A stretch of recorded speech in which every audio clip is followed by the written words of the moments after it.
أعوذ بالله من الشيطان الرجيم بسم الله الرحمن الرحيم الحمد لله رب العالمين والصلاة والسلام على سيد المرسلين وعلى آله وصحبه أجمعين আজকের এই ঐতিহাসিক বদর দিবস উপলক্ষে আলোচনা সভায় মাহফিলের সম্মানিত সভাপতি সম্মানিত অতিথিবৃন্দ এবং একান্ত প্রিয় এলাকাবাসী আসসালামু আলাইকুম ওয়া রাহমাতুল্লাহি ওয়া বারাকাতুহু।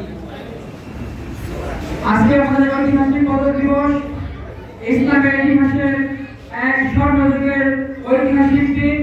পবিত্র মাহে রমজানের যে সমস্ত গুরুত্বপূর্ণ ইসলামের ঘটনাগুলো রয়েছে তার মধ্যে হচ্ছে বদরের যুদ্ধের একটা ঐতিহাসিক ঘটনা এবং ইতিহাস।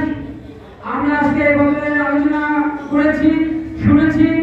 এই বদরের যে চেতনা, বদর যে আমাদের প্রেরণা, বদর যে আমাদের সামনে চলার জন্য পথ চলার গাইডলাইন, এটি করি তাহলে আমাদের আজকে এই আলোচনা সার্থক হবে।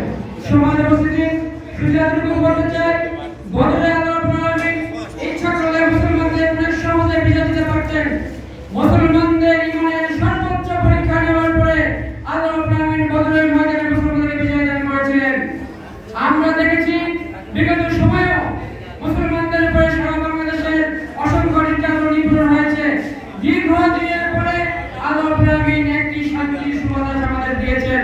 ইসলামের ইতিহাসে সমাজে ঘরে বসে মসজিদের ইবাদত করে ইসলামের বিজয় অর্জন হবে না। ইসলামের জন্য আমাদেরকে মাঠে ময়দানে জীবনের সর্বোচ্চ ত্যাগ এবং কোরবানির বিনিময়ে আল্লাহ সন্তুষ্টি অর্জন করার মাধ্যমে ইসলামের চূড়ান্ত বিজয় হবে। এটি ইসলামের শিক্ষা, এটি বদরের শিক্ষা, এটি আজকে বদরের চেতনা। আমি আপনাদেরকে আহ্বান জানাবো আগামী দিনে আমাদের সুন্দর ভাতৃভূমি বাংলাদেশকে সমৃদ্ধশালী করার জন্য, ইসলামের বিজয় অর্জন করার জন্য আমরা যেখানে রয়েছি, যে জায়গায় রয়েছি, সেখান থেকে বদরের চেতনাকে ধারণ করে ইসলামকে বিজয় করার জন্য আমরা আমাদের সর্বোচ্চ ত্যাগ এবং কোরবানি পেশ করার জন্য আমরা উদাত্ত আহ্বান জানাচ্ছি। এবং আমরা যদি কাজটি করতে পারি তাহলে আজকে হোক, আগামীকাল হোক, ইসলামের বিজয় হবে ইনশাআল্লাহ। সময় উপস্থিতি, সময় সংক্ষেপের জন্য আপনাদের কাছে ক্ষমা চেয়ে নিচ্ছি।